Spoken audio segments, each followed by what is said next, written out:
Hi everyone, welcome back to the channel.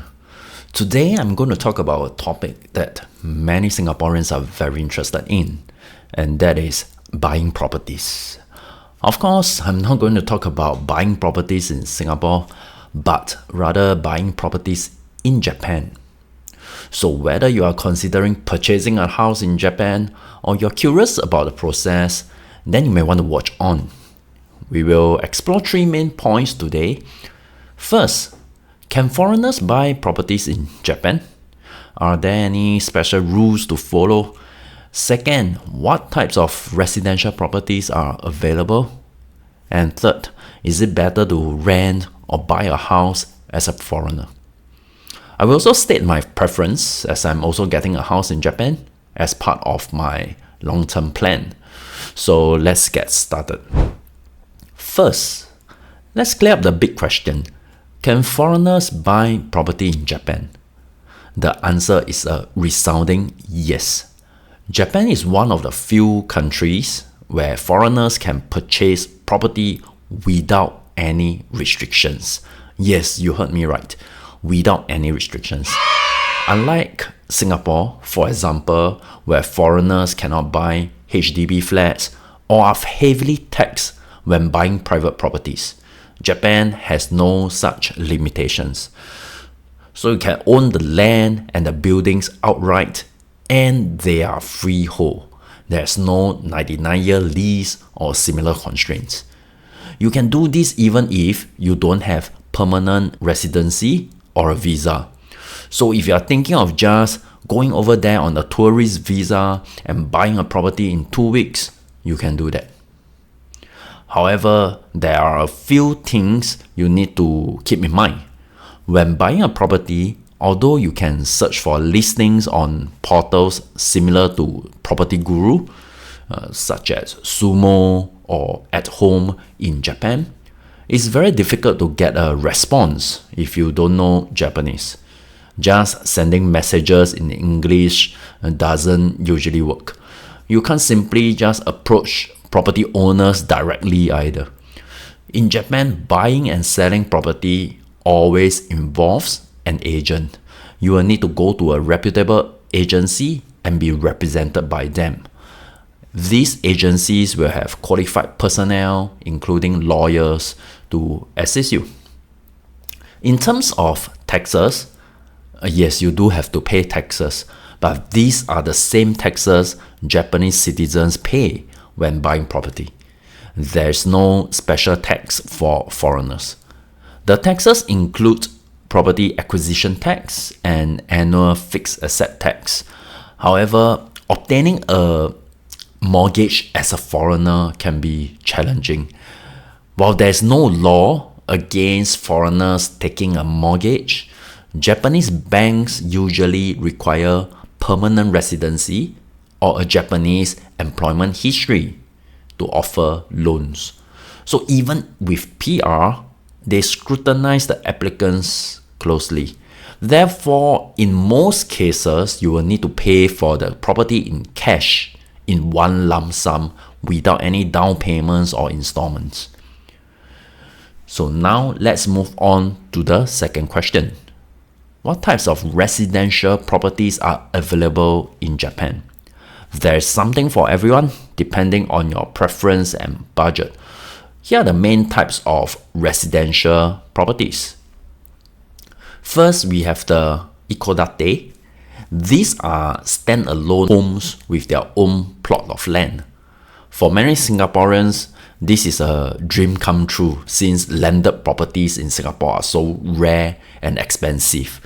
In Japan, detached houses are very common and they don't necessarily cost more than the apartments or condos. If you've seen animes like Doraemon, those are the examples of ikkodate homes.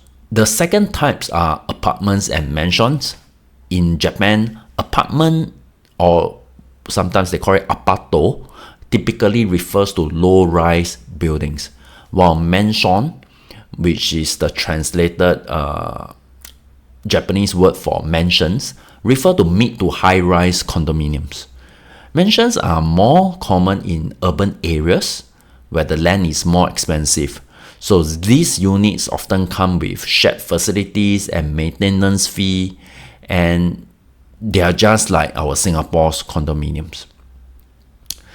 Then there are another type of home called akiya, which is in the news nowadays, right? These are all often abandoned houses in the countryside, and they are sold at a very low prices. So the purchase price may be just a few thousand USD. They often come with significant additional cost, including renovations, repairs, and demolition work. They are more suitable as holiday homes, but also require substantial effort to make it livable. So finally, the third question is it better to rent or buy a house as a foreigner? This depends on your personal circumstances. Let's look at the pros and cons of each option. The advantages of renting include flexibility to move easily, especially if your job or other circumstances changes, and the upfront cost is much lower because there are no large down payment. If you're working in Japan where you're working for an employer, sometimes the employer may pay for your rent. And there's lower maintenance costs and no long-term commitment, so it's more ideal for short-term stays, maybe for study programs or those holiday work kind of visa, right? But there are some challenges of renting as well. First, we have discrimination problem. Landlords, most landlords will be hesitant to rent to foreigners due to language and cultural barriers or some past negative experiences. Because there are news that highlight some foreign tenants leaving the house in a very atrocious state when they leave the space, right? Then there's also high initial payments, because the first payment, it can amount to almost half a year's rent, including deposit and those non-refundable key money that they call it raikin. That is a unique Japanese culture where you pay a month of rent extra to thank the landlord for renting the space to you. Then now let's talk about buying.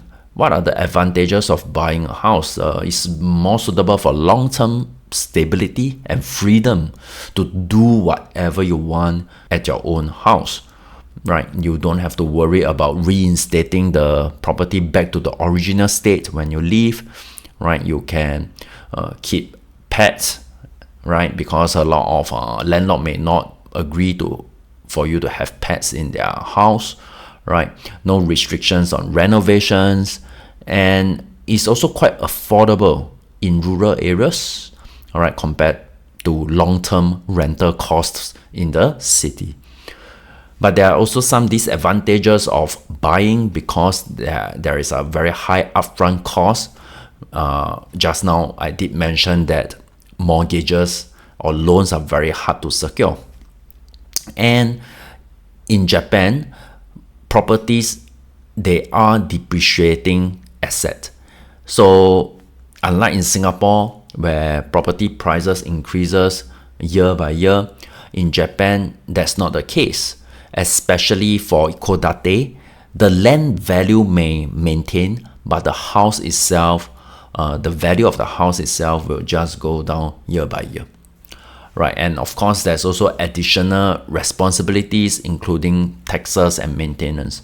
So buying a house as an investment in Japan may not be a very wise choice, right? Even if the rental yield is very good, right? But if we are talking about investment properties, I think we will leave it to the next video, to another video, right? Because in this video, I just want to focus on residential properties for staying. So for me personally, we are definitely looking at buying rather than renting. because we prefer the freedom of owning our own home, especially since we have kids.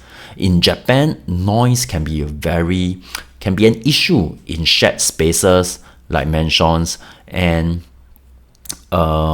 we don't want to be staying at home in a very stressful state, don't know when we will be disturbing our neighbors. So having a detached house gives us more privacy and space. And we will be planning to purchase a ikkodate near a subway station in a residential area. I will share more updates about the properties we are shortlisting. We are planning to visit Japan in March to look at properties and hopefully make a purchase there. So if you have any questions about buying or renting, drop them in the comments. Although I'm not an expert, I've done enough research and read up to answer some basic questions. So if you like topics like this, don't forget to like, subscribe, and stay tuned for more videos about our journey in Japan. See you next time. Bye bye.